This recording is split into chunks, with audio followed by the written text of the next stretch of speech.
June has come and gone. Let's take a look at the 5 biggest stories that impacted Xbox.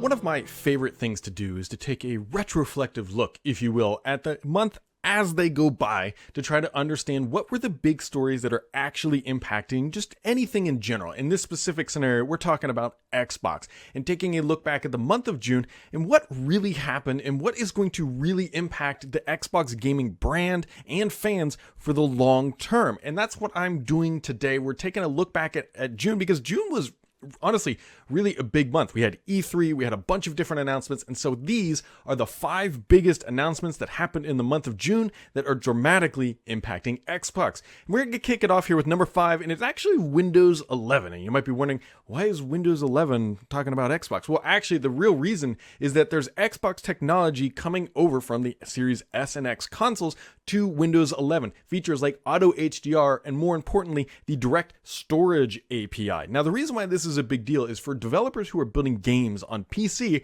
this makes it even easier to move content back and forth. Now, you can imagine having similar APIs on both platforms. More than likely, thank you to DirectX 12, this is going to make it easier for developers to bring their games to either PC or the console. And so this is going to have a long-term impact over the life of the generation of these consoles, and honestly, probably even longer than that. So Windows 11 bringing Xbox technology to the console and the PC, that is honestly a pretty big deal. Now, number 4, it relates to E3, and it doesn't really relate to a game announced, it doesn't relate to a service announced, or even a Game Pass.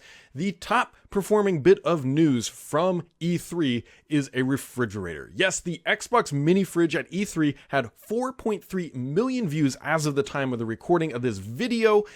And it was outplaying everything else pretty much announced by Xbox at E3. Now, the second place video was actually Forza Horizon 5 showcase there, which isn't all that surprising. Forza Horizon has been doing exceptionally well for Microsoft. If you pay attention to the Steam top seller lists, which I do frequently, you will see that Forza is in there quite often. It really is. Now, past week, Sea of Thieves was near the top. Actually, I think it was number 1 because they released some new downloadable content. But Microsoft has done a pretty good job of being in those top 10 lists week in and week out. Yes, there's absolutely times when they are not in the top 10, but it's Sea of Thieves and Horizon and the Halo Master Chief Collection are always sort of flirting with that top 10. And it's good things for Microsoft because that means they are selling more games across generations. It makes it easier to fund additional titles because you know that if you put it on Steam and you put it on console, it's really going to boost performance of the sales. So 4.3 million people are very curious about an Xbox fridge. I hope that Microsoft is able to build ample supply because I think there's going to be a serious run on these things,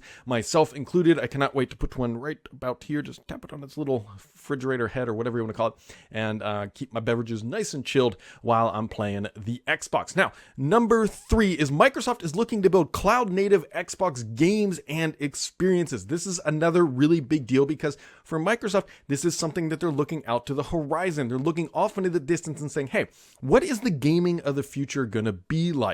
Where they think games are going to go. And Microsoft is looking to build more cloud-native experiences that touch all of their endpoints. Remember, Microsoft has made some big announcements this month related to cloud gaming, and what they want to do is unlock the potential of having native experiences in the cloud. Now, here's an interesting sort of analog, if you will. Microsoft has technologies called like Windows Virtual Desktop, where your PC is in the cloud and you just stream the desktop.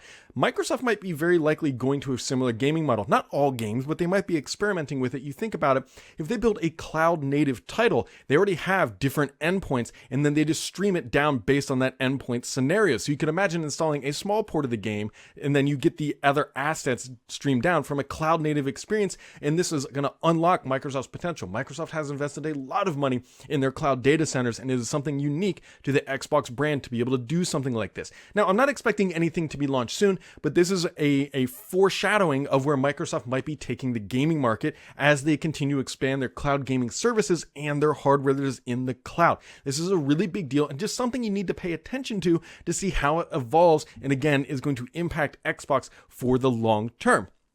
Number two is a bit of the Debbie Downer, if you will. Microsoft says that their Xbox supply is not going to be improving anytime soon. Now, Microsoft is absolutely not alone in this, but if you're trying to get your hands on a console, it is continuing to be challenging because supply is not meeting demand. Microsoft is building them as fast as they can, but Phil Spencer has quite literally said it is hard to get components, and they are not just talking about chips. Everything from obviously the chips, but things like Ethernet ports are also hard to come by. Again, this is not limited to only Xbox. Actually, Microsoft's Surface brand is also having challenges as well. I've heard from corporate customers who are placing large orders and Microsoft saying, look, it's kind of hard to get these things built right now, and it might be a little while before we can actually deliver on the products you want to buy today. And of course, then there is also Sony as well saying, hey, our console isn't going to be readily available until into 2022. And so, yeah, it's tough to get realistically anything on a high-end consumer good as of right now that includes a lot of silicon, and we all know the story there. But the number one thing that was announced this month, and I really think this got overshadowed quite a bit by Windows 11, because the same day this was announced, Microsoft also released their first build of Windows 11. And so that really took the news, and I wrote a ton about it. But Microsoft also announced that Xbox Cloud Gaming is available everywhere. So if you have an iPhone, if you have an Android, if you have a PC with a browser, you can now play Xbox Cloud Gaming. Now, the experience is going to vary quite widely depending on how you're playing it. I still recommend getting a hardware controller that connects natively to whatever device it is, whether it's a PC directly connecting with an Xbox or a USB cord, something like this backbone here that plugs in natively, because Bluetooth works. I'm not downplaying Bluetooth, but any chance you can reduce latency is going to improve your experience. But the fact that this is available everywhere, this is Microsoft's next